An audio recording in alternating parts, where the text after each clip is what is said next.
Պատմական անջնջելի հիշողություններն ու ժամանակների մարտահրավերները հայ ժողովրդին միշտ արթուն են պահել։ Եվ սա ամուր հիմք է եղել ազգ, բանակ, պետություն եռամիասնության գաղափարի շուրջ համախմբվելու։ Արդյունքում ուղիղ 34 տարի առաջ վերակազմավորվեց հայոց բանակը։ Հայկական բանակը դժվարին ուղով է անցել, այն կարելի է ասել տարիք չունի։ Վարդան Մամիկոնյանից մինչև Սարդարապատի հերոսամարտ ու Արցախյան առաջին և երկրորդ պատերազմներ։ Համեցակով!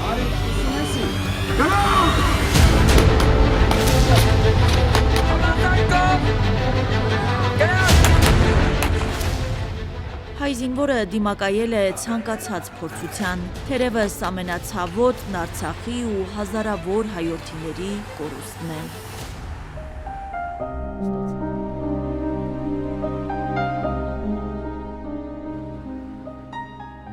Հայոց բանակի տոնը մի կողմից ցնծության, մյուս կողմից լռության օր է։ Բանակն ու հայրենի տունը կանգուն պահելու համար շատերը գիտակցաբար զոհվել են մարտի դաշտում։ Հովհաննես Պորտուգալյանը հազարավոր հերոս տղաներից այն մեկն է, ով հանուն հայրենիքի չխնայեց կյանքը։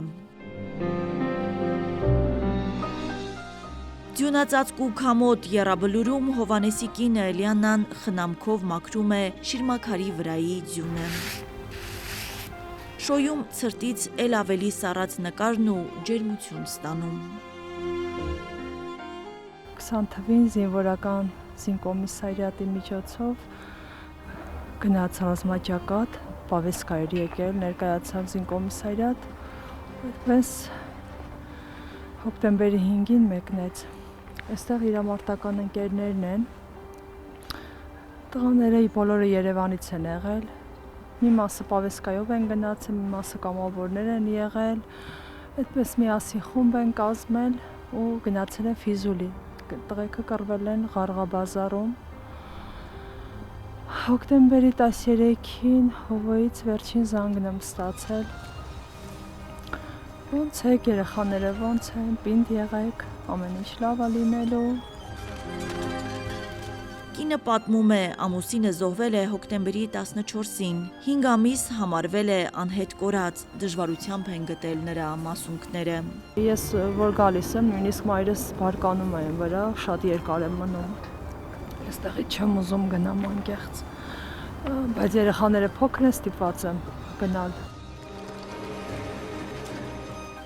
Աղջիկները իրեն արժանի զավակներ են հաստատ, գիտեմ, որ կա հպարտանար ու միշտ էր ասում, ինձ գնալուց առաջ էլ ասեց,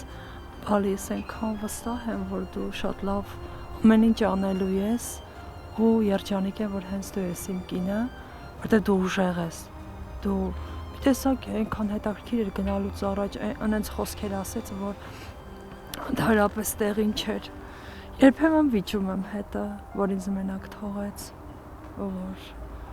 մենակ եմ, թիկունքս դատար կա, շատ դատար կա։ Պարբերաբար վիճում նեղանում է ամուսնուց, բայց հասկանում է հայրենիքն այդ օրերին բոլորի պաշտպանության կարիքն ուներ։ Ես այն ժամանակ իրեն չեմ ասել մի գնա, հիմա էլ չեմ կարող ասել, որ չգնայիր, որովհետև երբ որ պատերազմներ այնտեղ 10 տարեկան ժամկետային զինծառայողներն էին, բա իրանք էլ պիտի գնային։ Պատերազմը հայ կանանց ու մայրերին սովորեցրել է սիրել հայրենիքը ոչ թե բառերով, այլև զրկանքով։ Հայ մայրերի աչքերում ամփոփված է մեր երկրի ամբողջ ցավը, բայց միևնույն ժամանակ հայի անկոտրում կամքը։ Գնդապետ Կորյուն Ղումաշյանն է բոլոր պատերազմների մասնակից։ Եթե նախկինում եռաբլուր զինվորական պանթեոնը գնդապետի համար պատմական ու հաղթանակած հիշողությունների վայր էր, ապա այսօր երիտասարդացած ցավի, 20-ամյա տղաների շիրիմների կողքով անցնել չի կարողանում։ Երբ որ այս կողմը չկար, հպարտությամբ գալիս եմ, վերևով էի գալիս։ Հիմա չեմ կարող ընդեով այդ համի մգերների աշկերին նայեմ, գալիս եմ ես կողմով, կան բան, հետա,